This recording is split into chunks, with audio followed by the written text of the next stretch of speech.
Larry, let's first talk about the training. How often, you had brought that up, how often are officers in the force going through this training, and how much of a part of that training is de-escalation? De-escalation starts in the academy when you're a recruit officer going through what's now 29 weeks of training, and it's touched on several times, not only in the classroom, but in active interplay and roles in different scenarios and in settings that we have internally within the academy that are run by recruit training, as well as the defensive tactics unit and the advanced training unit, which is what I was a part of. It continues though after that. You're graded on those as you go through your coaching period of 15 weeks with 4 different coaches over that time frame before you're released onto the street to work on your own. Then annually, every year, we have annual in-service training, and one component of that training will be based on de-escalation or other topics, but primarily with de-escalation. It's been a topic for us ever since 2015 annually, so 8 years now.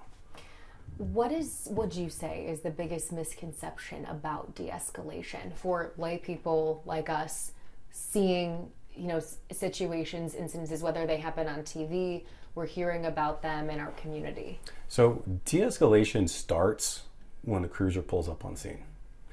The second step in de-escalation when it starts is when the officer steps out and as soon as citizens see that, they should recognize that this individual here is here to help mitigate an issue, and they're there to listen with what's going on. There's no immediate presumption of the facts that when they get there that they're going to go in and demand that people do what they want to do. When we arrive on scene, we are asking people what's going on, how are things going, why are we here today, and more importantly, how can I help you? We're there to serve. And I think the big misconception is that people think we show up on scene, we're all just fired up and ready to go. We're stepping out, and like a movie's guns blazing, and we're just going to make it. It's my way or the highway, and you're out of here. But that's not it at all. And that brings me to that question of empathy. Like you said, sometimes people think they're just going there on a mission. They have a suspect they're going after, but that might not always be the answer, right? There has to be that empathy in that conversation. Can you tell me about that? Yeah, absolutely. It's funny that you mentioned that whole action and catching the bad guy. 90% of police work has to deal with the everyday problems that we're talking about right now. It's the other 10% of the time that you deal with those high-level situations. It's actually pretty boring at times. But to get back to your point about empathy, yeah, the officer stepping out, and we all have lives too. We can understand and put ourselves in the place of those individuals because we've all been there. We have life experiences as well. And we want it to end as peacefully as it can possibly go. But it's not just a peaceful concept that we want or see the end of. We actually want to see these people get help so they can have resolution for themselves, which is good for them. It's good for their family. It's also good for their neighborhoods. And, sometimes that means less interaction with the police on a negative basis where they didn't know how to handle their problems before, but now they do. How much is it, about putting yourself in the suspect's shoes or the person, causing harm to themselves, to somebody else? And is that part of the training that you go through? So each individual, you never really know who the suspect and the victim is until you get there and start talking to people. But it's so important to actively listen to what's being said so that you can determine the right course of action. Because here's the thing, okay? A lot of people really think that every run is dealt with in the same way, and it's not. One of the best pieces of advice I got from one of my mentors early in my career was what's going on based on the totality of the circumstances, which means basically every run's different. It's never the same. And so when we arrive on scene, based on our interactions with individuals and how we're trying to communicate with them dictates the course of action that we must take in able to keep people safe and to keep ourselves safe as well. The idea of the training that takes place, having that adrenaline just as present in the training as it will be in the field, is that difficult to do, and how important is that? It's extremely important. It's not difficult to do at all, and it takes repetition and time. You are you're in the academy for approximately 29 weeks now, and you're getting run through these scenarios on a regular basis. And they don't just come in scenarios where it's domestic violence or disturbances. It's also in other ways that we challenge them in ground fighting, defensive tactics, etc. But the bottom line is that we utilize training techniques to work up the individual, heighten that sense of what's going on, and get them in a state where we know that they will encounter those things on the street, so that when they do see it, muscle memory and proper conditioning will make them realize, hey, I can handle this, I can do this, I know how to use these techniques. I remember the training tools that were given to me in the academy from my instructors that helped me make it through the situation in the best possible way. Because so much has changed, you in the force 28 years, your first time, getting through the academy to the last, your last week on the job, clearly a lot of stuff has happened. A lot of time, yeah. So, how has that training evolved when it comes to de-escalation? I mean, I'm assuming there's so many differences over the years that you guys have had to make adjustments for. Absolutely. In the past when I was young and first got started, there was a lot of, I'm going to tell you what to do. We figured out over time, though, that wasn't the right way to go about it. We started getting more external training from outside, not necessarily outside agencies as in other law enforcement agencies, but outside entities who actually their job was to teach de-escalation. I'm sure you've probably heard of the term verbal judo. That was really big in the 90s. And it was the terminology that was developed by a guy who was a former police officer, and he had determined that if we ask the right questions and we maintain control of our emotional self and listen to what's said, again, active listening with the individual, that we can avoid more serious consequences or problems that don't even have to take place. So we went from I'm going to tell you how to do this kind of a group, old school, to now we get out of the cruiser, maintaining safety, of course, talking to people and just understanding, hey, I'm going to be curious for a minute. I'm going to empathize with your situation. I'm going to sit here and go, what is going on with you today? How can I help you? Again, trying to put myself in your shoes if that run allows it, right?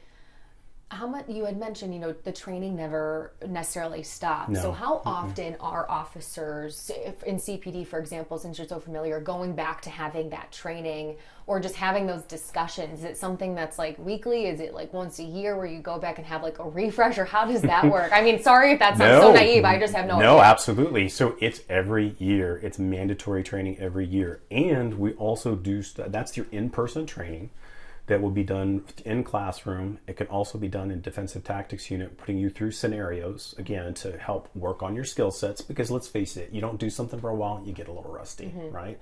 And then the third part is that we utilize our computer programs with PowerPoint presentations that are on them, where you have to walk through and you have to read the information, you have to listen to what's going on, and then there are some circumstances where you actually have to take a test at the end and score a proficiency rating of 80% or higher in order to be deemed proficient in what's going on.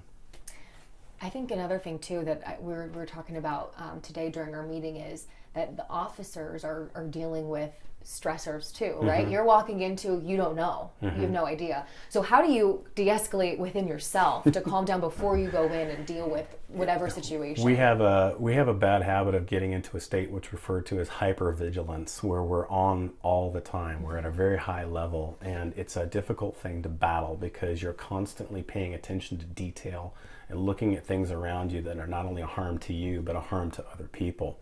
So how do we work through that? How do we train ourselves for that? It's by mental imagery or mental planning before we roll up on every run. So if I get a run to a certain location, I'm going to mentally prepare myself. If this happens, then this. If this happens, then this. Because I don't know what's going to happen. Even if it's a house, particularly where I used to work on the west side, where I knew the people there. I dealt with them so much. I knew the older ones and I knew the younger ones that were coming up, but I never made the assumption that it was going to be the same run or the same outcome every time I showed up. You can't. That's complacency. And we preach this constantly. We cannot be complacent. We must pay attention to detail, and you must constantly be sharpening your mind to be ready for circumstances like that when they happen. One of the things that's external that happens outside of the division of police that allows individuals to do that is to stay fresh, as in run, have athletic stuff that you do, whether it's basketball, baseball, or running. A lot of our guys are involved in jiu-jitsu and ground fighting skills. Some do boxing. Matter of fact, we've had officers that have gone to the Police Officers Olympics and won medals going there, competing and doing things like that. We've got a 24-hour gym at our location at the Police Academy where anybody can come in at any time, swipe their badge, get in there and lift some weights to let off some steam, either before or after a shift. It's great. And the most current thing we have also is the Wellness Center that's just recently been established for officer wellness, and that's been a massive focus for us for about the last 5 years now. All those things combined help you to be a better officer when you show up on scene and better deal with the public. And that kind of ties to what we talked about off camera about this can't be an identity. It has to just be something where you can take a break, because I imagine that if it becomes an identity, then you might not perform or react to a situation the right way. Yeah, absolutely. So when this becomes your identity, again, it goes back to that concept of hypervigilance, where I'm on the job, but even when I leave the job, I'm still on the job. And that's a big thing that we deal with. And that leads to a lot of problems, not just working as a police officer. It creates family issues, financial issues as well, and mental issues for the officers. An officer who is well-rounded and feeling good, who's had hopefully a good 8 hours worth of sleep, if you work night shifts, maybe 6 or 7, and takes the approach with the job that this is in fact a job. It's my passion, it's what I love, but this is not me, because I am also a father, and I'm a brother, and I'm a son, or a grandfather, or an aunt, or an uncle. I am many things other than what this job was before I started as a police officer. Can we talk a little bit about like the levels of de-escalation? So like police presence all the way down to like using lethal weapons. Yeah, so we refer to it as there's a certain triangle that they use, an escalation of force, and at the very beginning of what you get is officer's presence. I'll tell you right now, 9 times out of 10, as soon as you show up, you're looking, you got your pressed uniform or wherever you've come from, and your boots have a decent shine on them. As long as you don't have coffee stains and a donut in your hand, people tend to respect you pretty well, okay? So from that moment that you arrive on scene, it tends to, like I think, settle things down. If that doesn't work, then we're going to verbal direction. And sometimes we're also going into directing people, not necessarily hands-on, but it's obvious that I need to isolate you away from this location with another officer. We'll use techniques like we'll put barriers in between individuals so they can't see each other, but we can we can see each other, you and I. We can see each other, be safe, but the two people that have the problem, they don't see each other and they can't quite hear each other. So we tend to split them apart, a little divide and conquer. Okay, that always works well. Then you get into a situation where maybe you have to go hands-on because someone's so irate and out of control that you need to maintain control of their body in a non-arrest situation, but we need to have custodial retention of their body and put them in the back of a cruiser and set them down and say, calm down. And once you remove them from the action, again, things tend to come way down. After that, if you run into circumstances, so we're stepping through all these things. We're using our verbal skills, we're using isolation techniques, we're also looking people in the crowd that we may know this individual who can get them to calm down. There's been many times I've had a family member step up and say, hey, I know how to get this person calm. Can I set them off to the side? I was like, yeah, if you can keep control of them while I'm trying to handle this, I'd really appreciate it. That does work. So we look for people within the group to assist us in what's going on. It's fantastic. That works out really well. And then finally, again, if it gets above that a point where you're stepping out immediately, people are having fisticuffs, there's a shoving match. If somebody has a weapon of some kind in their hand, then you're going to respond appropriately. And remember, just weapons can be any one of a number of things. And in my career, I've seen everything from bricks and baseball bats all the way up to firearms. So it's kind of a take your pick is what can be utilized as a weapon to cause harm to another. I feel like you might have kind of answered this question throughout several, but when you're getting to a scene, what questions are going through an officer's mind? Like what are the factors? Or maybe is there like a checklist, like this is this? Or is it just like so much adrenaline? So there's a standard operating procedure for every run that you go on. And let's just say we'll take a simple disturbance, because those are one of the key ones that I used to like to take my trainees on. Having the privilege of being a field training officer was a great time in my career. And I love these disturbances. It's called a 1016, where you go because you don't quite know what's going on. So it could be a mixed bag of just about anything. And that was where you couldn't have a certain mindset. You had to stay open. So you know that when you got there, and according to the run and the dispatcher, people were yelling. Okay, well, why are people yelling? Okay, people are yelling. We need to divide and conquer. We need to get people to calm down, separate them, get the tone down, and let's engage them in conversations and good questions and see what's happening.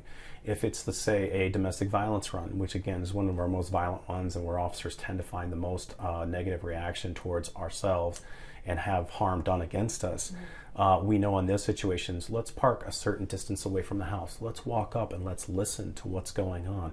Let's identify before we knock on the door. Can we see through a window and see what's happening to people? Are they arguing? Is their hands on? Are they physically harming one another? Then knock on the door, and how we step aside and don't put ourselves in harm's way when the door is being knocked on, right? So in case somebody wants to do something horrible, like shoot through the door at you. And then it's the contact with the individuals, separating the parties and doing the interviews. You have to mentally play all this out in your head as you're rolling up. But that's where the training comes in, and that's why it's a 29-week academy, and it's not just some mom and pop place that's running on a good certificate, 20 weeks, congratulations, shake hands, and go get them, Tiger. So, what else do we need to know about training? Training actually is one of the most important elements, and it has to be consistent for law enforcement. There is a really solid standard of training that we have with the Columbus Division of Police and with other agencies here in Franklin County. They take it very seriously. I have been in my career, to New York, Chicago, Philadelphia, Los Angeles, Dallas, probably a few more, and looked at their training programs and had them come out to us. And I know by far and above, we are the best at what we've got going on because of the level of what we put people through, because we want them prepped properly for hitting the street. Training has to be ongoing. Training has to be personal. And it has to be in small groups. It needs to be interactive. It can't just be, I get up and tell you what to do. Whenever anybody trains somebody else, we have to hit those three components that are the key things for everybody to learn to maintain and have retention. The first is a visual presence of an individual or information, the visual aspect. The second is the SME, the subject matter expert, or the voice behind what is going on, the auditory.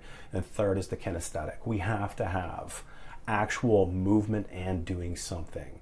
If I handed you a medical book, the physician's desk reference, that said, here, read this, and you said, I'm done. I was like, congratulations, you're a doctor. You'd be like, whoa, no, I'm not. All right? It takes reps, doesn't it? Yeah. And on-the-job training and all the things that go on. Training is really important. And the last thing I'll say about that is the matrix reports that have come out over the last few years that have been implemented, brought in by City Council and the Mayor's office, is that training has, in every one of those reports, stood out and above the expectations of the individuals who came in and graded us about what we were doing. And that would also include the COPS group for the Department of the DOJ, Department of Justice. Okay. We've also gone well past their expectations in meetings that I've personally had with them, reviewing our curriculum and the different topics that we trained on consistence, which de-escalation is definitely one of them. I was talking to Jeff Simpson about the certification, and forgive me, I forget what it's called, but the rank, I think it like Lauraplex and Kylie or Kalia. Kalia. Yeah. Kalia. So that I don't know much about that. So Kalia is this thing that says, hey, you're the police. You really doing what you say you're doing? Are you following your mission statement? Are you really following your training? And it's a massive internal interview and documentation upon documentation where they're pulling reports and looking at, they say they go on a domestic violence run like this. Let's look at this domestic violence run. Did the officer articulate the steps that were taken in order to have this outcome? Sure enough, they check the boxes. And again, that goes back to the standard operating procedures, also the division directives that we utilize. These are all elements to give us what we need to be successful on these runs. And then we demonstrate it by the action itself, the kinesthetic, right? And like Jeff Simpson said, and Jeff knows this, the Kalia thing is proof we do what we say we're doing. Yeah. Anything else that we